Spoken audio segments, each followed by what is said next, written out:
لیکن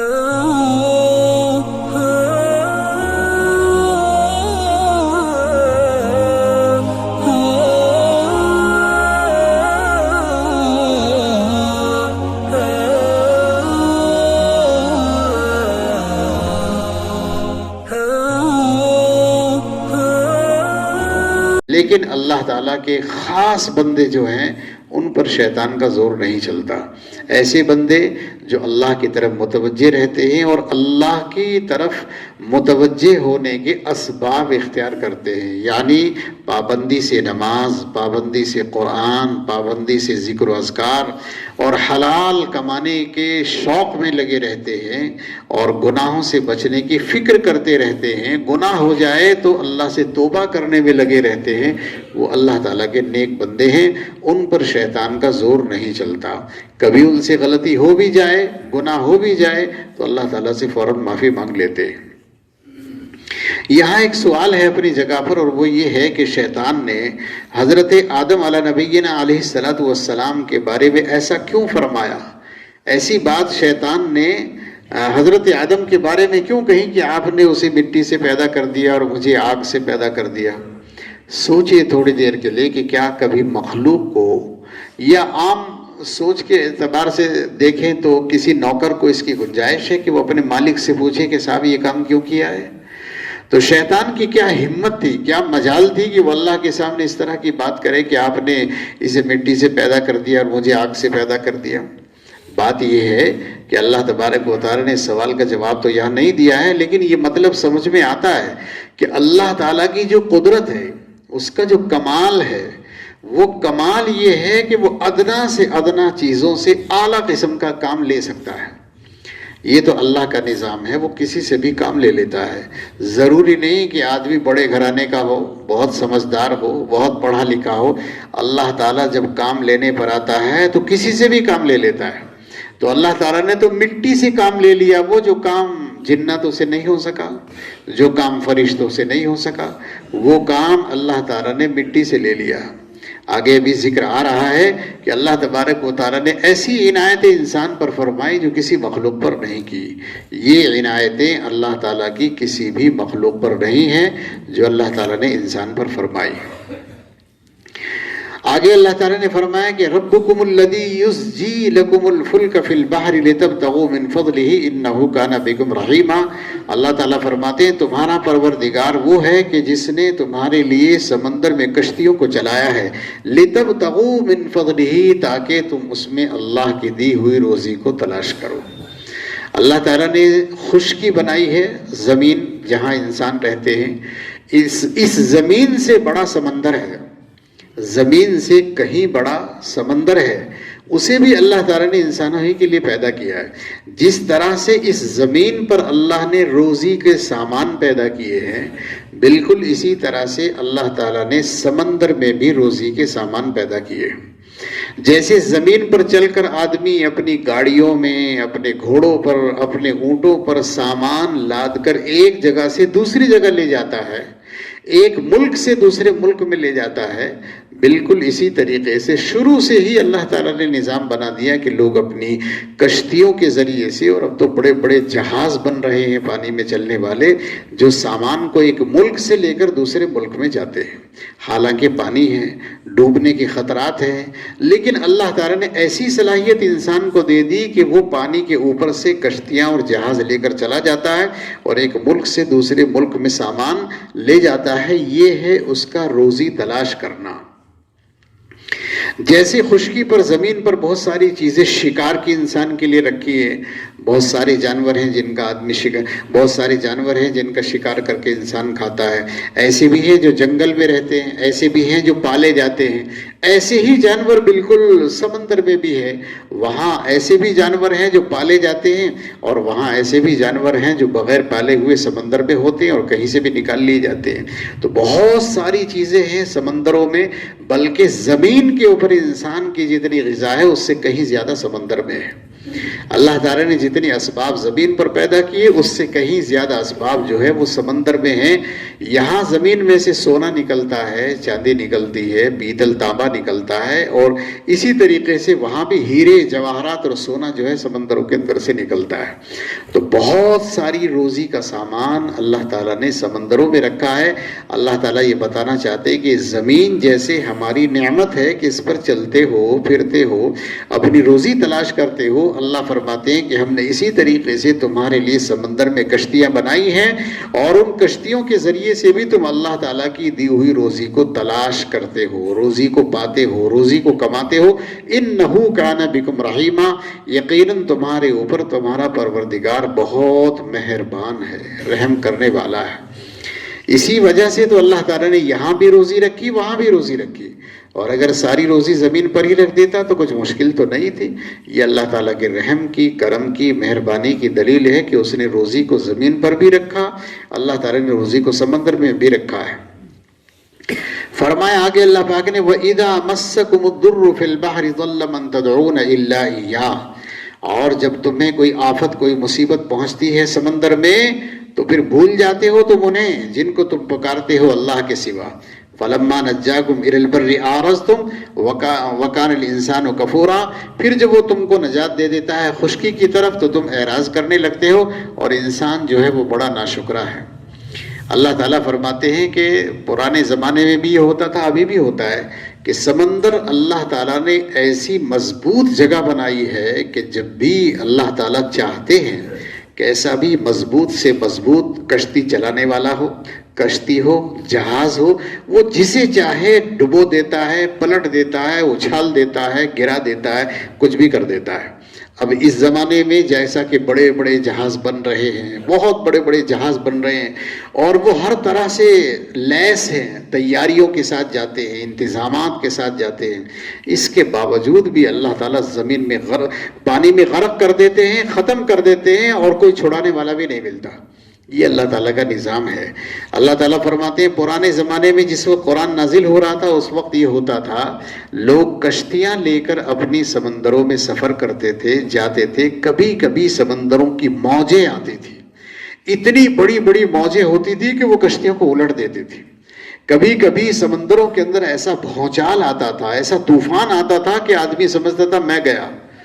اور جب آدمی کو اپنی جان جاتے ہوئے دکھائی دیتی تھی تو رسول اللہ صلی اللہ علیہ وسلم کے زمانے میں آپ سے پہلے بھی یہ ہوتا تھا کہ جب وہاں گھبرا جاتا تھا آدمی، پریشان ہو جاتا تھا، تو بس اس کے سوا اسے کچھ راستہ نظر نہیں آتا تھا کہ وہ اس مالک کو پکارے جس نے سمندر بنایا ہے، جس نے اسے پیدا کیا ہے، جس نے زمین کو پیدا کیا، ساری کائنات بنائی، وہ اسے پکارے. اللہ تعالیٰ فرماتے ہیں کہ جب جان جانے لگتی ہے تو بھول جاتے ہو ان بتوں کو جن کی پوجا کرتے ہو، جن کو عبادت کرتے ہو. پھر تمہیں لات اور عزا سمجھ میں نہیں آتے، وہاں تم صرف اللہ کو پکارتے ہو. اللہ فرماتے ہیں فَلَمَّا نَجَّاكُمْ إِلَى الْبَرِّ أَعْرَضْتُمْ، پھر جب کو اللہ تم کو نجات دے دیتا ہے، بچا لیتا ہے، اور تمہیں زمین پر لے آتا ہے، أَعْرَضْتُمْ، بس تم پھر بھول جاتے ہو، پھر نگاہ پھرا لیتے ہو، پھر منہ موڑ لیتے ہو. وَكَانَ الْإِنسَانُ كَفُورًا، یقیناً انسان بڑا ناشکرا ہے، ناقدرا ہے. اللہ نے جان بچا دی تو اس کا شکریہ تو یہ تھا کہ ہمیشہ اللہ کے سامنے سجدے میں پڑا رہتا، لیکن اب جان بچ گئی تو اللہ کو پھر بھول گئے، پھر اس کا نام لینا چھوڑ دیا. تو یہ انسان کی عادت ہے. اب یہ تو واقعہ ہو گیا، پرانے زمانے میں ایسا ہوتا تھا، اب تو ایسا کم ہو رہا ہے. تو اللہ تعالیٰ کی یہ آیات تو قیامت تک کے لیے. اللہ تعالیٰ یہ بتانا چاہتے ہیں کہ انسان کی عادت ہی ہے، پھنس جاتا ہے تو یاد کرتا ہے اللہ کو، اور ذرا سی آسانی آ جائے تو سب سے پہلا کام اس کا یہ کہ اللہ کو بھلا دے گا. جب آدمی مصیبت میں ہوتا ہے، تکلیف میں ہوتا ہے، چاہے وہ مصیبت اور تکلیف جو ہے کاروباری ہو، چاہے مصیبت اور تکلیف رشتوں کی ہو، چاہے وہ مصیبت اور تکلیف صحت اور بیماری کا مسئلہ ہو، تو ایسی ہر تکلیف میں وہ اللہ کو خوب یاد کرتا ہے. قرآن بھی پڑھے گا، تسبیح بھی پڑھے گا، ذکر بھی کرے گا، خدا سے ڈرے گا بھی، حلال حرام کا فکر بھی کرے گا، اپنی نگاہ کی بھی حفاظت کرے گا، اپنی زبان کی بھی حفاظت کرے گا. اور جب وہ دھیرے دھیرے مصیبت سے نکل جاتا ہے، اوپر آ جاتا ہے، مصیبتیں پیچھے چھوڑ دیتا ہے، اچھے حالات آ جاتے ہیں، بس پھر نہ اسے قرآن یاد ہوتا ہے، نہ اسے خدا یاد ہوتا ہے، نہ اسے رسول یاد ہوتا ہے. ایسا زندگی میں مست ہو جاتا ہے کہ ساری دنیا کی خواہشات اس کے دل میں بھر جاتی ہے. اس کا دل اندر سے کہنے لگتا ہے مجھے تو گھومنے کے لیے بھی جانا تھا، مجھے تو کھانے کے لیے بھی جانا تھا، مجھے تو کپڑے بھی پہننے تھے، مجھے تو مکان بھی بنانا تھا. یہ ساری طوفان بدتمیزی اس کے دماغ میں چڑھ جاتا ہے. بس پھر اسے کچھ یاد نہیں آتا. پھنسے گا تو زمین پر آ جائے گا اور نکلے گا تو آسمان میں اڑنے کی کوشش کرے گا. جب بھی پیسے آتے ہیں فوراً اسے عیش دکھائی دیتی ہے، اچھا کھانا، اچھا پینا، اچھا گھومنا، اچھا مکان، اچھی گاڑی. اور جب مصیبت میں پھنستا ہے تو پھر زمین پر اتر کر اللہ کو یاد کرتا ہے. یہ انسان کی عادت ہے. سارے انسان کبھی برابر نہیں ہوتے. اللہ تعالیٰ نے فرما دیا ان عبادی لیس لک علیہم سلطان، جو میرے بندے ہیں ان پر زور نہیں چلتا شیطان کا. جو میرے بندے ہیں یعنی بہت سارے بندے ایسے ہیں جنہیں اللہ تعالیٰ نے بہت علم دیا ہے، بہت سارے ایسے بندے جنہیں اللہ تعالیٰ نے بہت طاقتیں دی ہیں، بہت سارے بندے ہیں جسے اللہ تعالیٰ نے بہت مال دیا ہے لیکن وہ ٹھیک ٹھاک رہتے ہیں اپنی جگہ پر، وہ کبھی بھی ہوا سے باہر نہیں ہوتے. ایسے بہت سارے ہیں. حضرت سلیمان علیہ السلام سے بڑی حکومت کس کی ہو سکتی ہے؟ حضرت سلیمان علیہ السلام کو اللہ تعالیٰ نے انسانوں پر حکومت دی، جانوروں پر حکومت دی، ہواؤں پر حکومت دی، جناتوں پر حکومت دی. لیکن اس کے باوجود بھی ان کا حال یہ تھا، وہ کہتے تھے ربی اوزعنی ان اشکر نعمتک التی انعمت علی، اے میرے پروردگار مجھے اس کی توفیق دے میں تیری نعمتوں کا شکر ادا کیا کروں، مجھے اس کی توفیق دے میں تیری نعمتوں کا شکر ادا کیا کروں. تو یہ حضرت سلیمان علیہ السلام تھے. اتنی بڑی حکومت پانے کے بعد بھی اللہ تعالیٰ کے سامنے سجدہ کرتے تھے، اللہ کو یاد کرتے تھے اور کبھی اللہ تعالیٰ کو بھولتے نہیں تھے. نبی کریم صلی اللہ علیہ وسلم ہیں، صحابہ ہیں، تابعین میں جسے دیکھو سب کا حال ایسا ہی ہے. حضرت ایوب علیہ السلام کتنے بیمار ہو گئے لیکن مرتے مرتے بھی بیماری کے آخری درجے پر پہنچ گئے، لیکن پھر بھی انہوں نے اللہ کی یاد کرنا نہیں چھوڑی، اللہ کا احسان ماننا نہیں چھوڑا، اللہ کی عبادت کرنی نہیں چھوڑی. حالانکہ اللہ تعالیٰ نے ایسی بیماریوں اور مصیبتوں میں مبتلا کر دیا تھا کہ سب نے ان کا ساتھ چھوڑ دیا. ایسے ہی اللہ تبارک و تعالیٰ نے بہت سارے لوگوں کو مال عطا فرمایا. حضور اکرم صلی اللہ علیہ وسلم کے صحابہ میں حضرت عبد الرحمن ابن عوف رضی اللہ تعالیٰ عنہ، حضرت عثمان غنی رضی اللہ تعالیٰ عنہ، بڑے مالدار لوگ تھے لیکن کبھی ان کے منہ سے کوئی بڑا بول نہیں دیکھا گیا، سنا گیا. کبھی ان کے چال ڈھال سے تکبر نہیں دیکھا گیا. کبھی ان کے پروگراموں میں، ان کی شادیوں میں، پارٹیوں میں، عقیقوں میں، ولیموں میں فضول خرچی اور اسراف نہیں دیکھا گیا. اللہ کے دین کی خوب مدد کرتے تھے، اپنی بھی جان لگاتے تھے، اپنا مال بھی لگاتے تھے. تو ایسے بھی بندے ہیں کہ جو اللہ کے بندے ہیں، وہ کبھی بھی مال آنے کے بعد، طاقت آنے کے بعد، صحت آنے کے بعد یا اسی طریقے سے حکومت آنے کے بعد میں اللہ تعالیٰ کو نہیں بھلاتے. اللہ تعالیٰ فرماتے ہیں کہ تم بھول جاتے ہو اور انسان بڑا ناشکرا ہے. افامنتم ان یخسف بکم جانب البر او یرسل علیکم حاصبا ثم لا تجدوا لکم وکیلا، کیا تم بے خوف ہو گئے اس بات سے کہ اللہ تم کو زمین میں، یا تم بے خوف ہو گئے اس بات سے کہ اللہ تعالیٰ تمہارے اوپر پتھروں کی بارش کر دے اور پھر تمہیں کوئی چھڑانے والا بھی نہ ملے، یا خوف ہو گئے اس بات سے کہ اللہ تمہیں دوبارہ لے جا کر سمندر میں غرق کر دے یا تمہارے اوپر آندھی اور طوفان بھیج دے. ثم لا تجدوا لکم علینا بہ تبیعا، اگر ہم ایسا کر دیں تو کوئی ہمیں پوچھنے والا بھی نہیں ہے. یعنی مطلب یہ اللہ تعالیٰ یہ فرمانا چاہتے ہیں کہ جب مصیبت اور تکلیف کے وقت میں تم اللہ کو یاد کرتے ہو اور اللہ تعالیٰ تمہاری بات سن لیتا ہے، مان لیتا ہے، تمہاری دعاؤں کو قبول کر لیتا ہے، تمہاری ضرورتوں کو پورا کر دیتا ہے، تو پھر اچھے حالات آنے کے بعد سرکشی پر کیوں اتر آتے ہو، مخالفت پر کیوں اتر آتے ہو، اللہ کی نافرمانی پر کیوں اتر آتے ہو؟ اچھے حالات آنے کے بعد بھی اللہ تعالیٰ کا ایسے ہی عبادت گزار ہونا چاہیے آدمی کو.